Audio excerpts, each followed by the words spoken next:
This is Call with Dads, where we dive into the ups, downs, and everything in between when it comes to being a dad.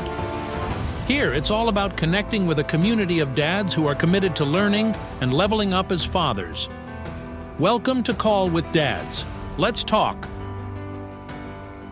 So let's just get started and start discussing the fact of, Alex, you have a course out now, a curriculum that you are doing.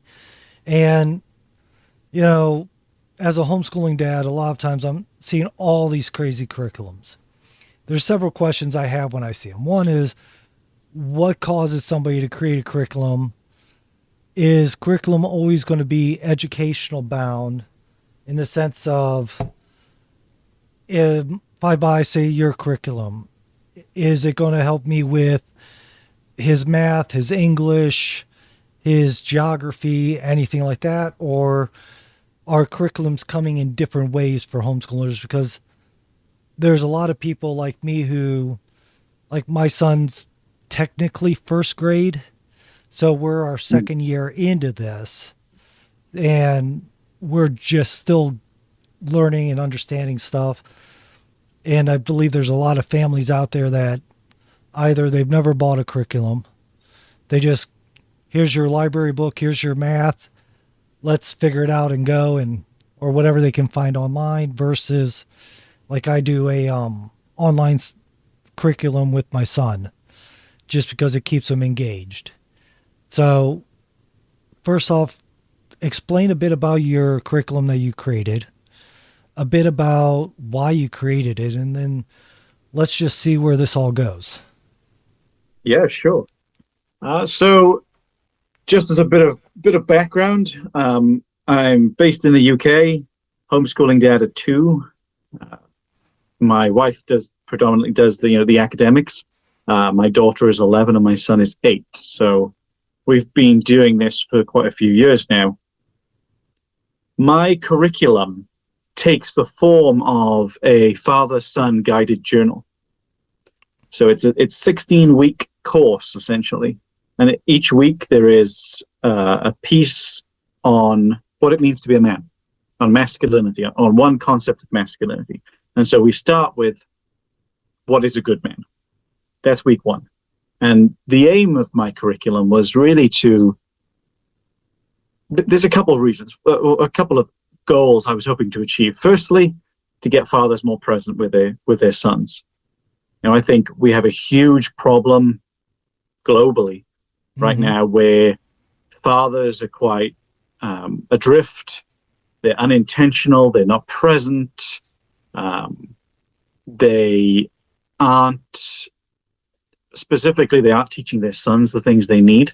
And I think a lot of that's to do with the fact that they don't know what their sons need because of the way society operates and the negative connotations around masculinity and being a man and what that means. And there's lots of misconceptions going through society right now, and it bleeds into the families. I touch on that's also one of the weeks of the curriculum, but it was to get fathers sitting down with their sons.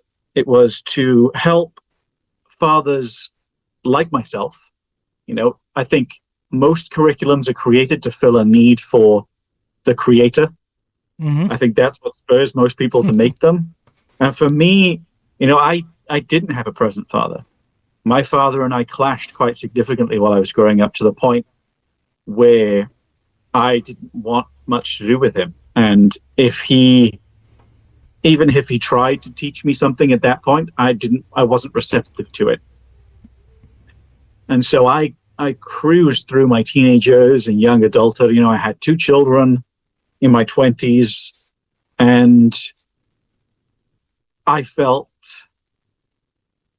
you know, a couple of years ago, I felt this urge to explore masculinity, to explore what it means to be a man, and realized that, you know, I have a son. How is he going to be a man if I don't know what it means to be a man? How am I going to right the wrongs that I experienced when I was growing up if I can't right those wrongs, if I don't know how to right those wrongs?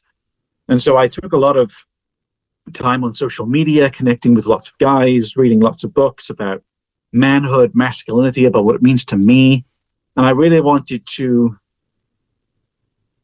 create this piece to help me, to help me to pick up my slack, to help me improve my flaws and gaps in knowledge, and to bond with my own son and to make sure he's equipped. And so that's what spurred me on to do it. And the masculinity component that the curriculum centered around, I felt filled a void in society, even not just my life, but in society. I wanted dads to know where their sons were, because I imagine most fathers don't know what their sons think it means to be a man, regardless of what age they are. We're talking from 6 all the way to 16 to 18. Right. Your son's going to have some preconceptions about what it means to be a man just from just from absorbing your presence, your actions, your behaviors. But it's more than example. He needs instruction. He needs example is great, but there's nuance sometimes that gets lost in translation to certain decisions you make or the way you act. And so I thought having that one-on-one time where you really sit down and explore those concepts with your son, would be beneficial to everyone, including me and my own son.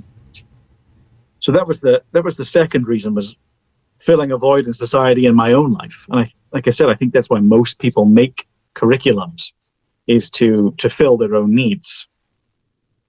And I just thought, it's near and dear to my heart. And if I can help other fathers in the same way I'm trying to help myself, then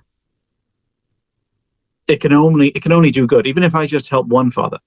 And I imagine there's lots of fathers out there that didn't have good fathers or had absent fathers who have struggled with their masculinity and their identity as a man as they've grown up, and it's taken a lot.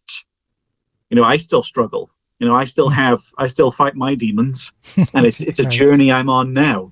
And I can't imagine allowing my son to go through adolescence and then, into adulthood with such a lack of certainty. It's sorry to interrupt, but yeah. The topic as I'm listening to you talk, one that kind of hits home with me as well, because, like, for an example, my biological dad really wanted nothing to do unless it made himself look good. So I've had my stepdad as an example, but it's, as a father now of a son, I need to make sure he grows up and is a man, make sure he doesn't turn into one of these people that is easily distracted and pushed whichever way the wind blows. And it does seem like today's society is trying to turn our boys into little girls. And they're telling kids in school that girls are better. You're evil if you're a boy. You're this and that. So, yeah, it's definitely needed to be able to teach our sons. And the one thing that keeps popping in my head as you were talking is it's a curriculum. And when people see that, they think, oh, this is for homeschool families. Now, here's something that's really getting is that the whole world is trying to push to be better, and whatever they think better is in that sense. To me, I started working remotely so that I could homeschool my son and make sure that he gets, sorry about that. Cat has to join the call at least once, but I'm working to make sure he's the best in all this. And like I said, I changed my career. I went from working in construction as a project manager to going back and designing restaurants for food service where I could work from home to do so. so that I could provide my son with the ability to homeschool, get to be better, because the public school, there's a lot of things about the public schools here in the United States that I'm not going to go into because I've beat that horse to death many times on several of these conversations, but the school system here is far from being good. I'm not saying all teachers are bad, not all this, but it's even where I grew up, a small country town, right? Where we no longer even have a flashing light. They are pushing the agenda of, if you're a girl, are you sure? If you're a boy, you're bad, you need to become a girl. And if you're unsure, then that means, if you're unsure what we're telling you, that means you're just non-binary. And my son, I've taught him, like, I intentionally call him little man, and I intentionally use my words accordingly with him. But there's a lot that my stepdad, he tried to teach me. He came into my life as a teenager, or when I was close to being a teenager, but really my biological father was, he might have been there at times, but like you said, absent. So for a dad that doesn't have the opportunity like I did to go and homeschool because I chose to be able to work remotely, can they look at your course and say, okay, I want to fight against what the schools are doing to my son. I want to use this to grow my son to be man, to know that he doesn't need to listen. Can you help me understand how a working father can use this? Yeah, I mean, when I was designing this, that was one of my core elements, was to make this available to all dads. I'm a homeschooling dad, but I didn't want to lock it into fathers who are whose family homeschools. And to your point, I think arguably it's more important for fathers who have their kids in public education to use this curriculum, to have this book. And for working dads, I get it. I'm a working dad myself. I'm asking you to spare 30 to 60 minutes once a week with your son. And that's the way I designed it. It's supposed to be a short bursts once a week, 30 minutes, 45 minutes once a week, for you and your son to just take that important time together to read. It takes the form of a guided journal, like I said, a father-son guided journal. So it's designed to be done together, and it's not an academic curriculum in that it's going to take your child through grade 3 math, right? It's really touching on these concepts of masculinity and manhood, and it's asking the dad to explore and the son to explore what those concepts mean to them. And there's a task for dad, and there's a task for his son or sons to go through. And it's usually a bit of writing or a small activity, and then the aim is then to come back and compare notes and reflect on what's been written, and reflect on how both of you have gone through the exercise together, and allow dads to identify, where their son is, what his idea of manhood is, where he is along his journey. And you're right, public school is increasingly telling our boys that they're just defective girls. They're not honoring our boys. They're not. And that's what my curriculum is designed to do. It's designed to honor our sons. It's designed to celebrate them, because they're not celebrated enough nowadays. They're celebrated increasingly less, and more they're vilified just for being boys. And boys and girls are different, and there's beauty in those differences, and both deserve to be celebrated, and both deserve to be honored. And so taking this curriculum is really about honoring our sons and arming dads. It's some dads feel lost. I used to feel lost. Some dads just don't know where to begin. There's a lot of uproar. You'll see it online all the time about the public education system and how they're drugging our boys up because they can't sit still for an hour at a time, how they're trying to convince our kids that They should be confused about what their gender is. Mm-hmm. And this is really, and parents are rightfully upset. But in some cases, they just don't know what to do about it. Mm.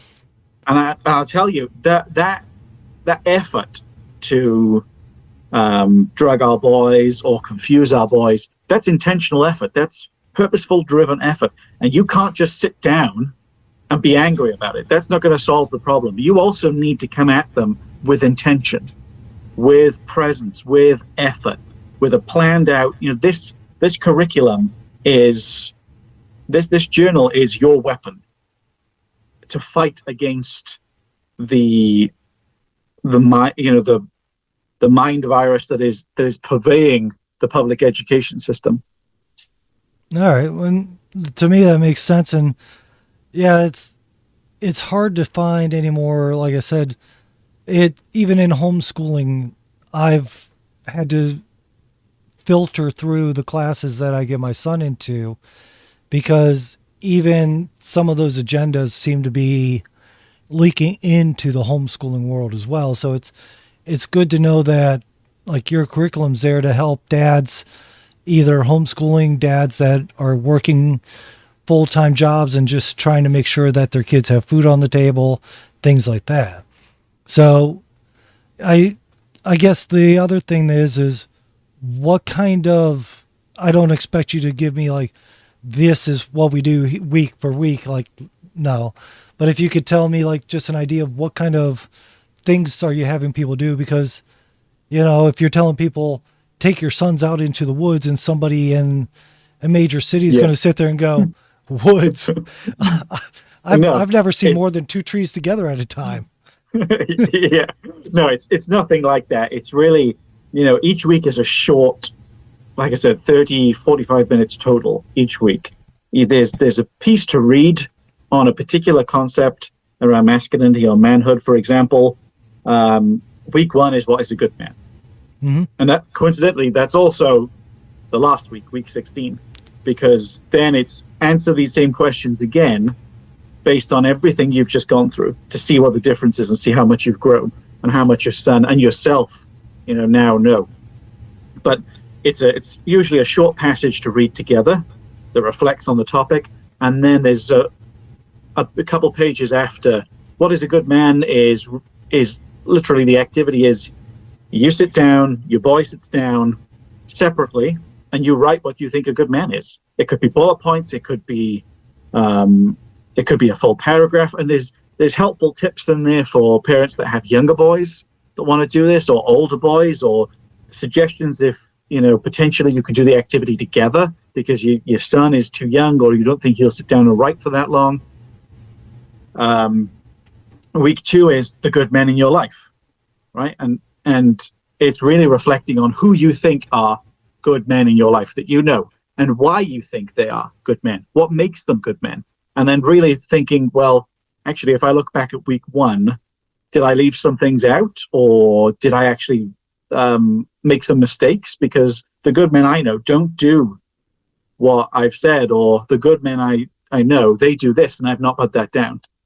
So it's really, they're writing activities. It's some of them. It's making a list of areas to improve. They're really short. They're really easy. Everyone can pick them up and do them. All right. So now, this is just, well, I know you keep saying it's a journal and exercise, but is there any of this that's taking people outside, or taking like doing something physical in the sense of try to figure this out, or try to figure this out and write your experience, things like that? Or is it just analyzation of everything? There's a couple of pieces in there of, a few weeks we'll touch on, one of them will be leadership. And one of the core components of leadership is leading yourself first. You lead yourself. When you're capable of leading yourself, you can lead your family. When you can lead your family, you can lead your community. And part of one of the core components of leadership is responsibility, taking responsibility for yourself.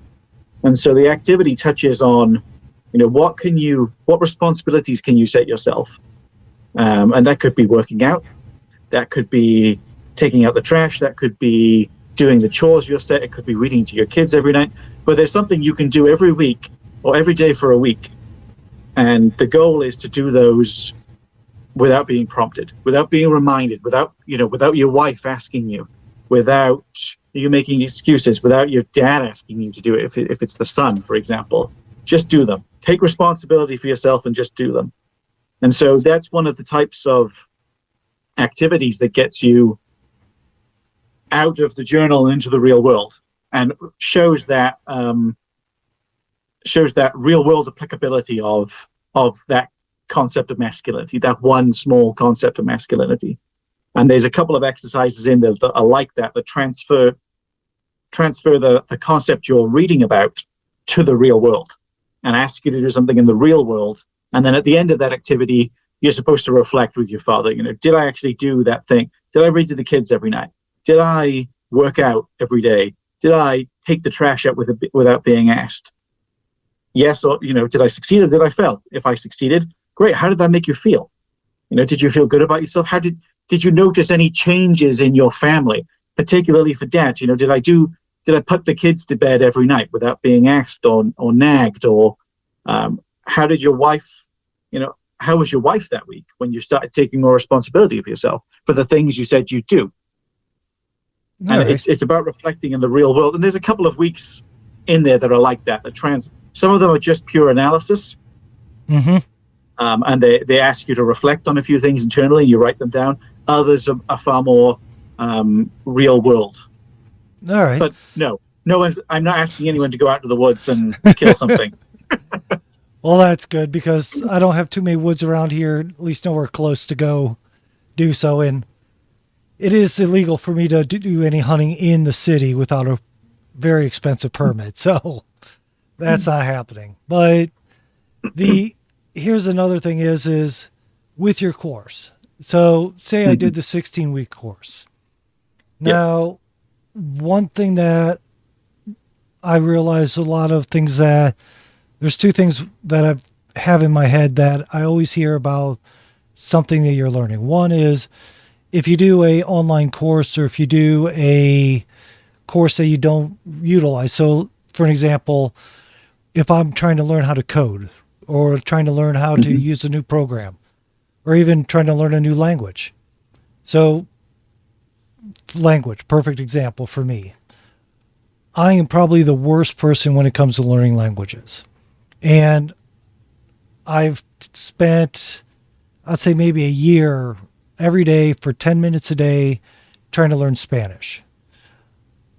I got everything right, this and that, but because I didn't put it in practice into the real world, I don't even remember a word of Spanish. Maybe if I saw it or heard it, I could tell you, but I'm not able to speak it. A year of doing that and nothing, because I didn't apply it into the real world. So that's a big thing that I find a lot of people have, is without it being available to interact somehow or apply into the real world or daily life, it kind of goes to the wayside. The other thing is repetition. So if you're only doing it once, you don't, kind of like right now, my son, I'm having him learn how to write his full name, not just his first name or what so have you. He's first grade. He should, at this point, know how to do it, but he's a lefty, so we're always a little slower on our handwriting. But he's writing out his full name, working on that, and I have a worksheet where he traces it, freehand, traces, freehand, traces, and then freehand again, so that it's the repetition that he does to do it. Because one thing I've also saw is, like I said, one, if you're not applying it, two, if you're not doing it enough to have it sink into your head, it doesn't stick. So do you find that you utilize those tools in your curriculum, or do you suggest people to repeat your curriculums every so often? Yeah, so for the both, really. I mean, the curriculum almost, in the first instance, is almost designed as a jumping off point. It's right, I have a son. I know he needs to be a man one day. Right. I need to know where he is in his journey, what he thinks a man is, and we need to start spending some time together and really nail that down and start actually teaching him, not just leading by example, which is also a core component, but actually instructing him and talking in a bit more depth and exploration about these concepts within masculinity. So some of the tasks, like the one we just discussed, responsibility and leadership. Mm-hmm. Well, great. The task is to do it for a week, because I couldn't do it for a year and then reflect. It's supposed to be a short period. But the goal is, your son is learning this and you're learning this, or perhaps reminding yourselves of these concepts. It's on you to carry these concepts forward now. These are part of being a good man. These are elements that you might need to work on more. Some of the elements you might have down. You might have down to a T, but I know there's always room for improvement for us. To your second point, I think, my goal is to have repeatability of the curriculum. So say my son's 8, for example. Great. Once I finish this, I'm going to do it with him. Well, we got a couple more weeks left to plan out and design. I'm going to do it with my son.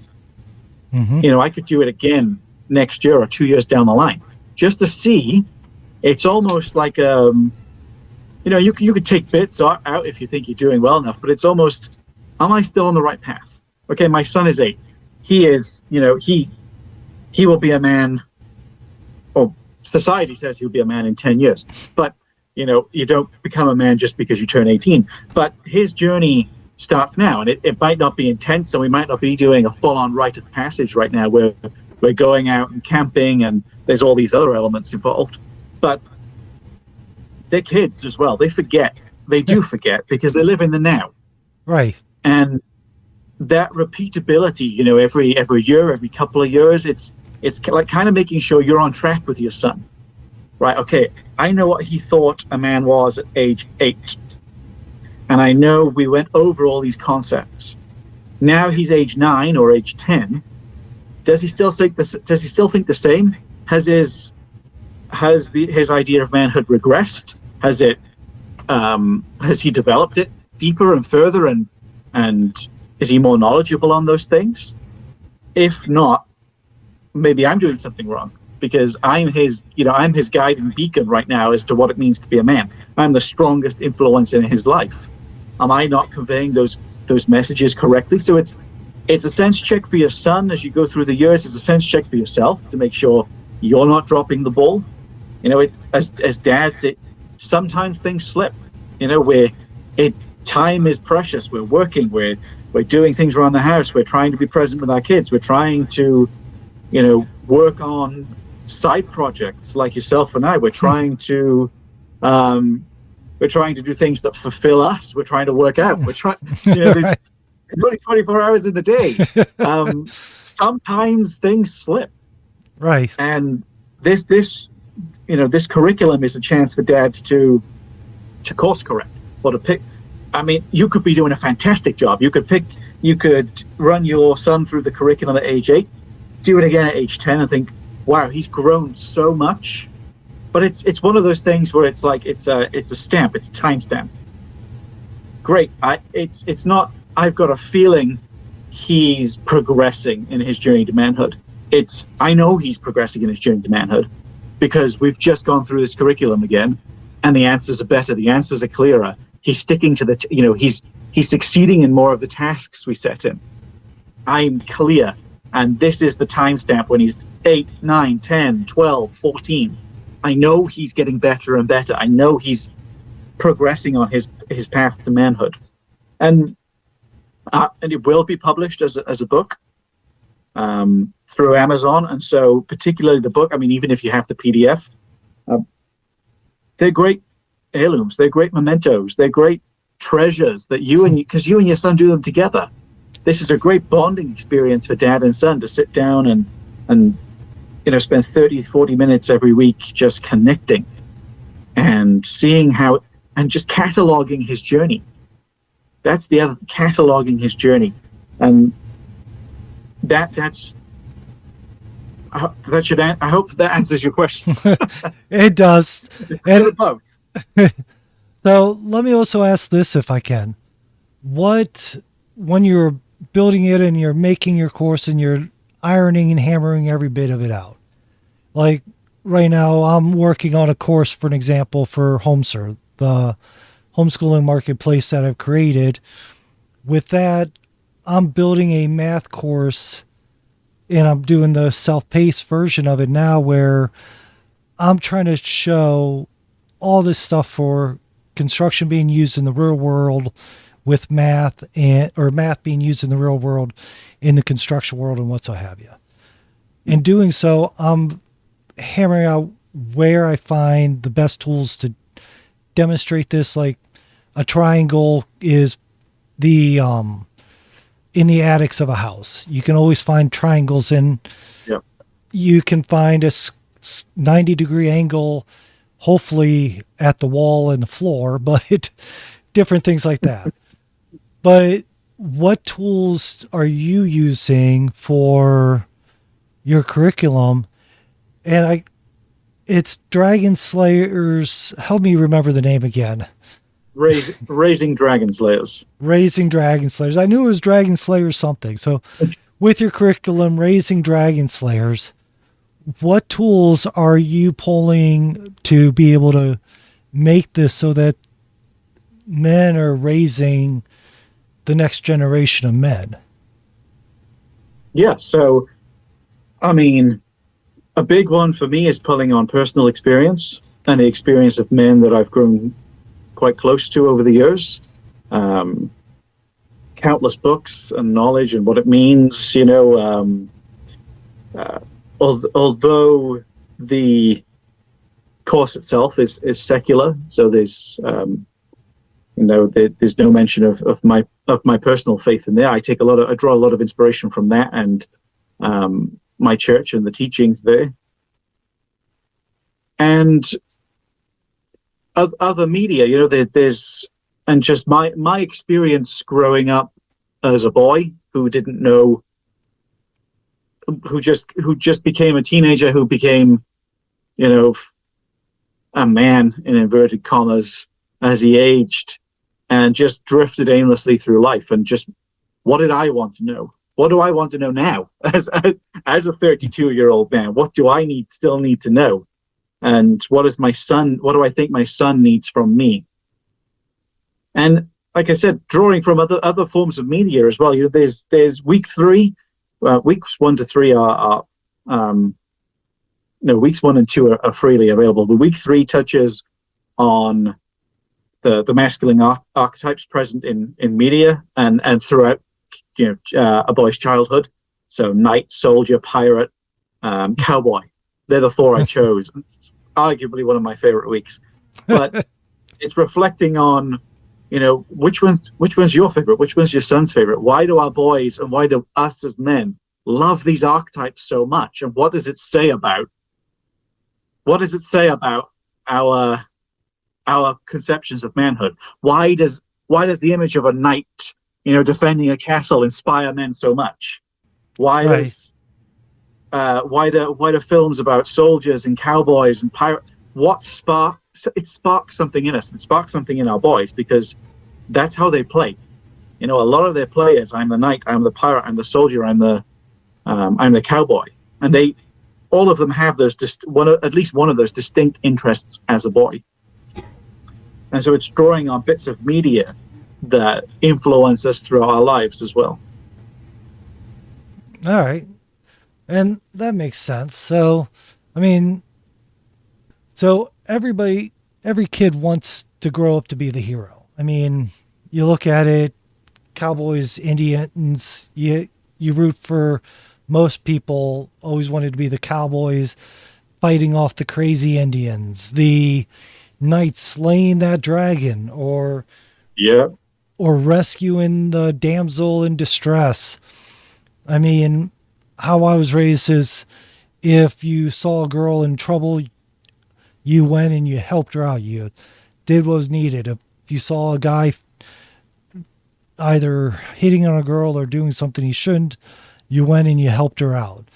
So for my stepdad, I never saw him do it, but he taught me well enough that if somebody needs help, you stand up for the weaker person, you help out, you don't back down to a bully, things like that.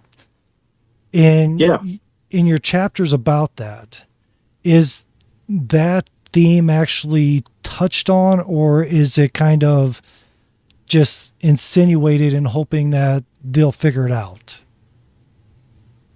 So it's that particular part of the journal is very much, it's I didn't want to lead people to a conclusion.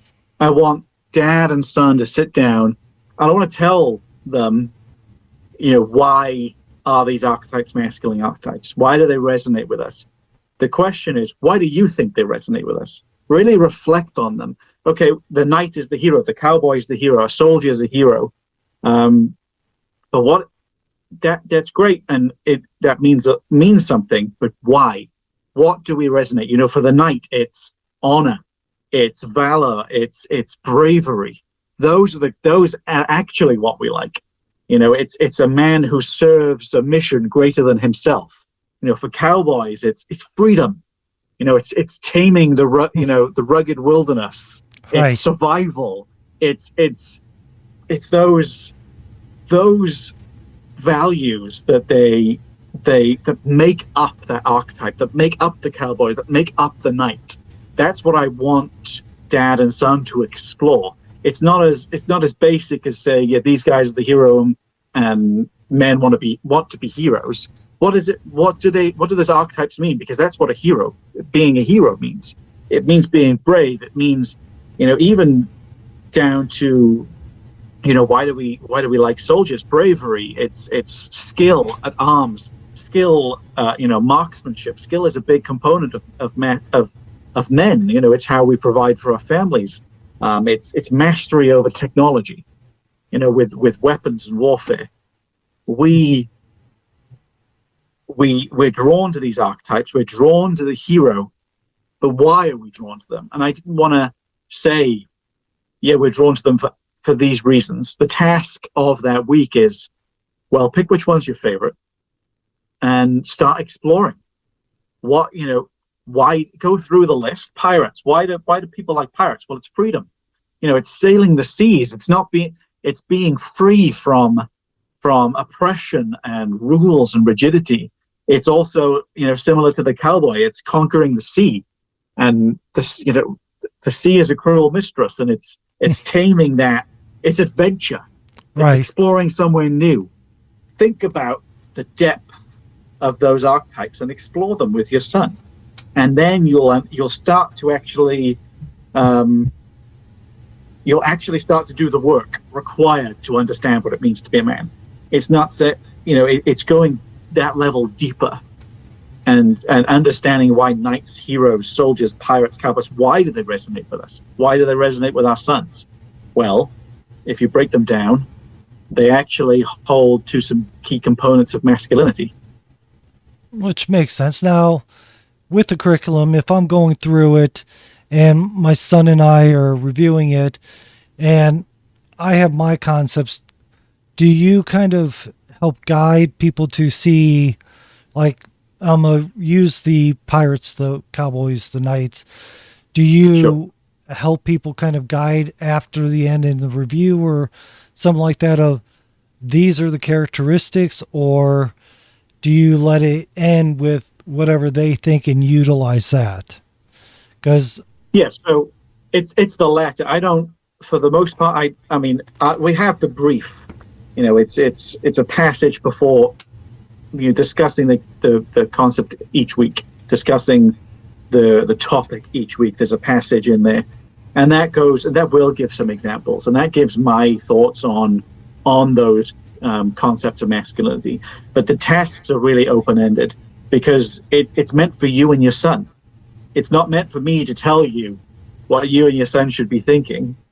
It's meant for you. You can use my passage as inspiration and as great examples, and to start steering the ship. But the most important part is you sit down and explore it. Your son sits down and explores it, And then the next step is you review those pieces together. What did my son write about knights? What did I write about knights?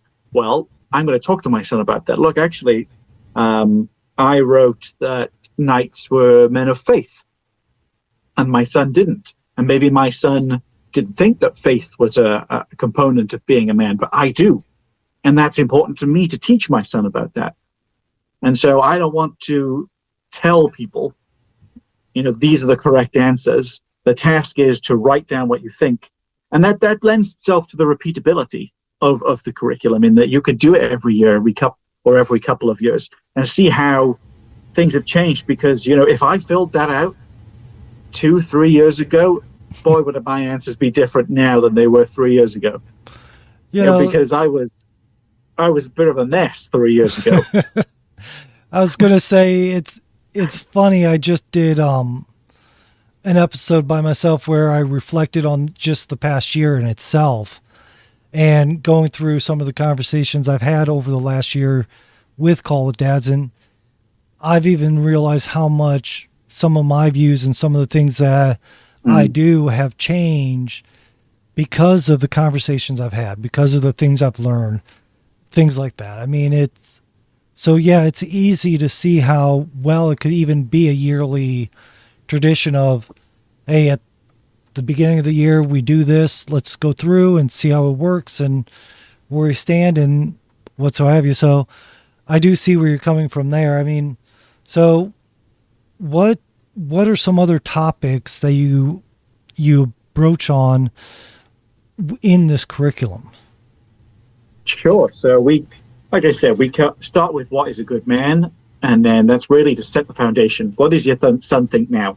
Now let's explore. Let's spend the next 14 weeks exploring key concepts of masculinity. And then the last week is, again, what is a good man? And it's really designed that way. Week 1 and week 16 are the same question, because it's another marker to say, well, look, now, how has my son changed? How has his idea of what it means to be a man changed? How has mine changed? And where are we? We touch on things like leadership. We touched on things, concepts like brotherhood, legacy, some of those concepts that have been lost in society. Men shouldn't lead because it's toxic. Men are too scared to form brotherhoods with other men now. Men are not forming that closeness with other men anymore, or using that leverage for accountability and growth. When we use the famous quote, "Iron sharpens iron," and that's true. As one man sharpens another. Legacy, that's something that's in our society that is almost hyper-focused on instant gratification and indulgence and comfort. I mean, legacy goes out the window. You're focused on what can you get from today, not what can you provide for generations to come. And so it's not. I mean, strength is in there, but it's relaying to, it relates to or covers physical, emotional, and mental strength and fortitude. It's not to be a man. You need to be, you need to have big muscles, and you need to be, you need to be proficient in firearms, or you need to be. It's really delving on those core inner concepts. So, leadership, for example, talks about the difference between being a leader and being a tyrant. And inspiring your family compared to intimidating your family. And so those are some of the central concepts it talks about. Legacy, leadership, strength, analyzing those archetypes I talked about. It's taking responsibility, virtues around masculinity. It talks about the deeper concepts of being a man than just what you might or what might stereotypically come to mind. All right. And right now you're finishing up, as we're talking, you're finishing up the last few weeks of your curriculum. Yes. You have quite a bit of it done. And have you had anybody go through and look at what you've done so far to give you feedback on this curriculum, or has it been so far just moving forward with it? Yeah. I have a couple of people who get the section every week. So they're reviewing it for me. Great feedback so far. Kudos to my wife, and I will say that I need to say this on the podcast. Credit where credit's due. My wife handles the design component of the curriculum. So I do all the writing, I do all the activities, and then my wife designs all the imagery around it, and she's done a fantastic job. In fact, she used to have an art business. She was self-employed whilst we were young adults, and she gave that up when my first child was born. But she's always had that flair for design, so it's been great to work together with her, and have her involvement and have her feedback. I mean, I know she's a woman, but if she can still call me out on things that that don't make sense if I'm writing them down, and she's like, well, this sentence reads really poorly. Right. Oh, trust me, when it comes to poor writing and all this, if it wasn't for spell check and grammar check, I would be in serious trouble on a lot of things. So, but, that kind of brings up another thing is women, in the sense of raising a man, women do play a part in manhood in the sense of at least how I see it. And you can tell me if I'm far off in your thoughts or what so have you, but like for me, I teach my son, treat your mom right, treat women right.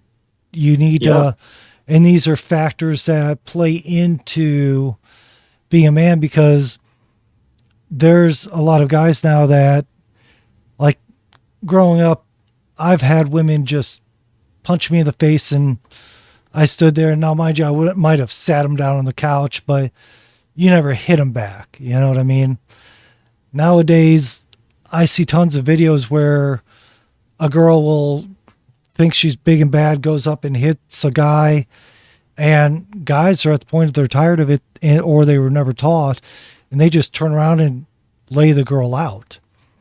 Now, to me, and I'm kind of torn on it, especially in today's world, because one, women are getting more brazen about doing it and trying to attack men because they think they can get away with it. But also, I believe a man should not be hitting a girl. What do you touch on the relationship between how a man and a woman should be, not physically, but just emotionally or what so have you, how they should interact? So I touch briefly on the way a man should interact with a woman throughout some of the different weeks. In terms of leadership, what the big concept is you lead yourself, and then you can lead your family. And if you can show to your family, if you can show to your wife and kids that you're capable of leading yourself, they'll then trust in your leadership because you've evidenced it. You've shown them you're capable of doing it. Another example is how masculinity is not just a call to sacrifice. It's a call to live. Dads need to be fun. They need to be full of life. Every child has to see their father live. They can't just be this empty shell of a man. And that it's important for his wife, his marriage, but also his family to be fun, to be spontaneous, to make sure you're in control, or do as much as you can to influence the mood in your home. If you come home and your wife is stressed out because she spent all day with the kids, well, don't feed off that energy. Don't come in and be like, oh, well, no, I'm super stressed because everyone's in a bad mood when I come home. No, you bring the energy. And then watch how your kids and your wife adapt or accept that and resonate with that energy. So it touches on the interaction between men and women, briefly throughout some of the different concepts and how they relate, but there's no dedicated section to this is how you treat a woman, in the sense that, you know, there's no marriage section. There's no, it's all about working on the self. Right. I understand that now.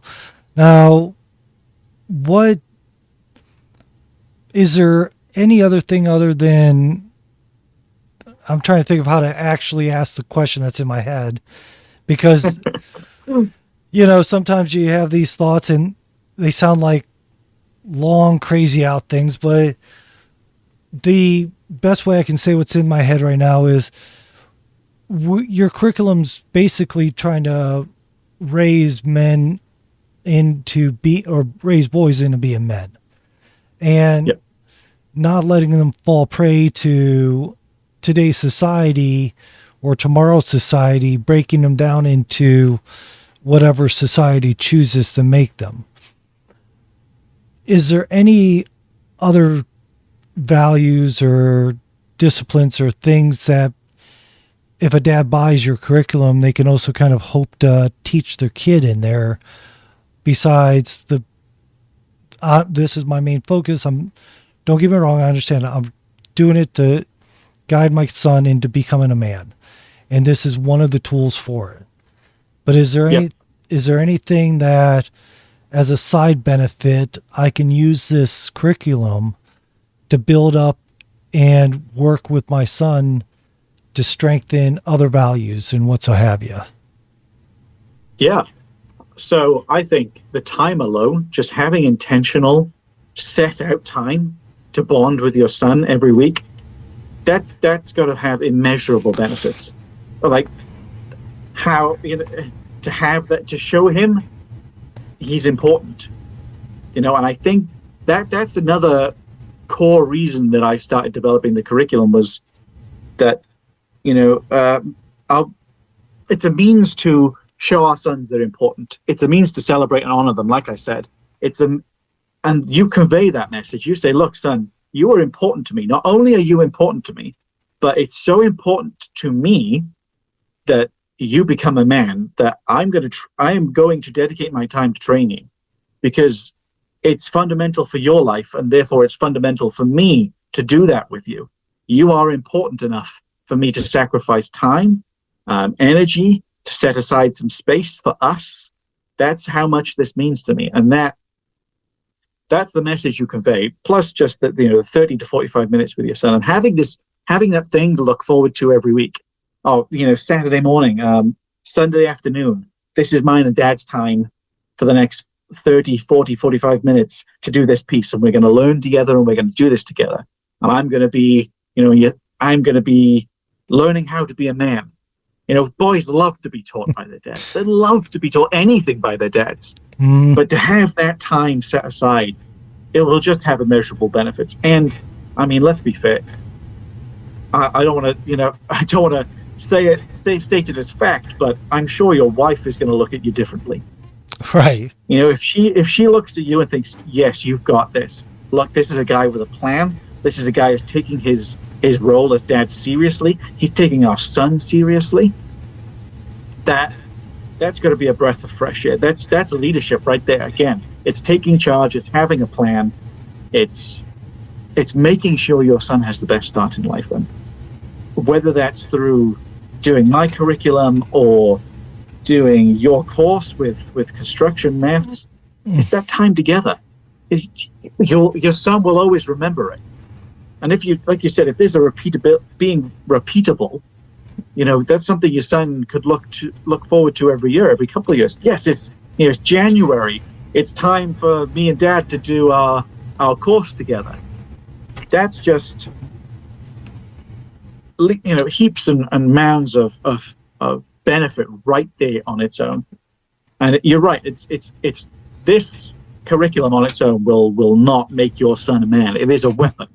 It is a tool, it's a weapon in your arsenal to make your son a better person, give him the best life, but also to fight against all the prevailing thoughts and ideas that society's trying to enforce upon our boys right now. And it's you taking steps to defend him from those influences, and it's marking the occasion. One of the key things I think is lacking for men and boys is this mark that certifies this time of them becoming a man. Our boys never wonder if they're a college graduate. They never wonder if they're a high school graduate. They never wonder if they're a plumber. Why is that? Well, it's because they go through a program of training, and then at the end of that training, they're tested, and then if they pass, that moment is celebrated and marked. The occasion is marked. It is time-stamped. And then your son goes back and thinks, yes, I am a college graduate. I did the training. I have this thing to prove it. We have this ceremony to celebrate. But that never happens with being a man. If you ask any man going back and think, well, when did I become a man? I don't know. I have no idea when I became a man. So, and for most men, I imagine, well, I don't even know if I am, a good man. I don't even know if I'm deserving of that title.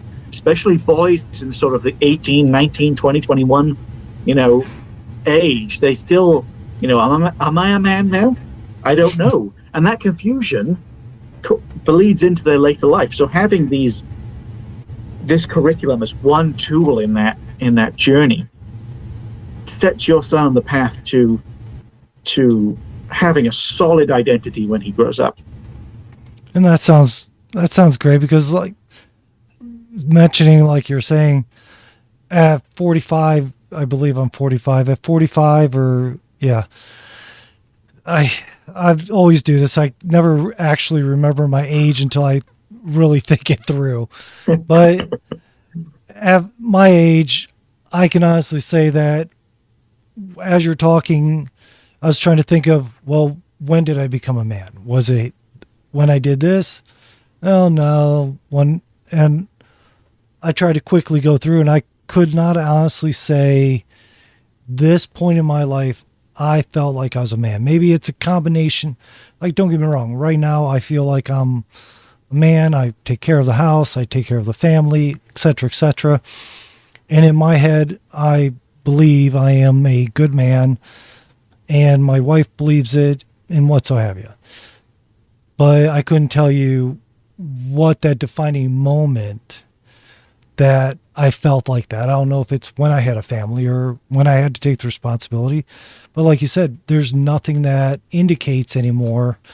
And before, it used to be you'd go through these trials, or you would do... Yeah, a rite of passage. Yes, a rite of passage. I couldn't think of the term. You'd go through a rite of passage to say, I am a man. Nowadays, it's, oh, well, you turned 18.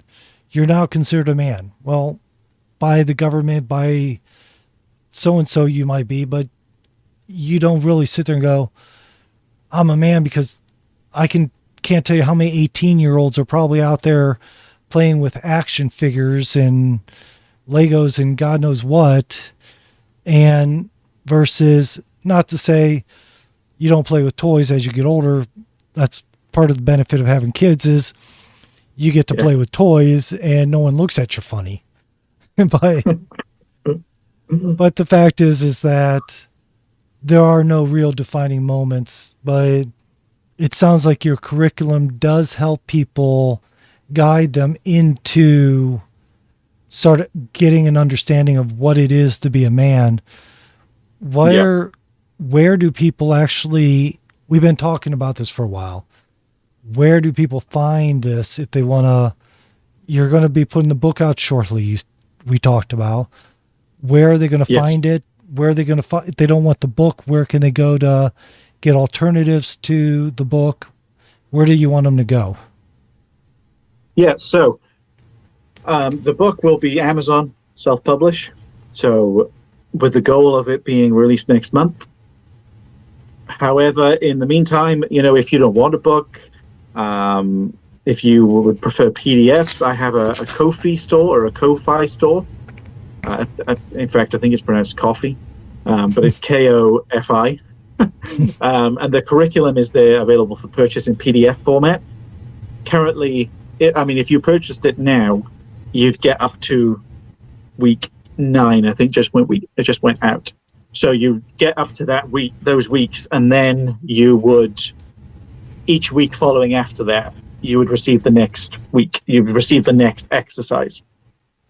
But obviously, if you purchase the book when it's out, you'll get everything all in one. And sometime next month, you'll be able to purchase the curriculum just all as one full piece rather than waiting week by week for it to be released.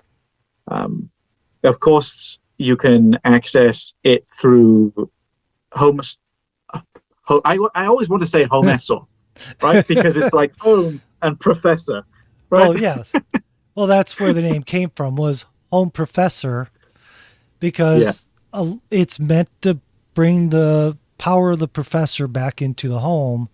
So you find the professor that fits good with your home. And yes. So Homessor, now I'm messing it up. Homessor is, I have your curriculum listed under the homeschooling services there, so people can go to Homessor and be able to find the link and everything there to your Ko-fi or coffee or whatever it is. They can find it there. I'll also have a link of it in the description. And if somebody has questions about this, where do they reach out to you to ask you? Yeah, I'm Fatherhood Reforged on X. I have an Instagram, but X is where I am to be reached out to. I'm there I check it every day. I'm really not involved in Instagram all that much, but I'm at Fathers Reforged on X or Twitter, depending on whether you're old school or not. And I'm more than happy to answer any DMs. Reach out to me. I love talking about masculinity, about raising my son, about raising my daughter, about rites of passage. I love talking about all that sort of stuff. Homeschooling. Reach out to me. I'm more than happy to have a chat. And I'll vouch for anybody that is curious. Following you on X does provide a lot of great information and insight to homeschooling and masculinity. You do a great job at putting that out. So that I will say, people need to follow you for that there. I personally do. So Alex, I appreciate it. It's always good to talk with you. If anybody's looking for more information on Call with Dads, callwithdads.com.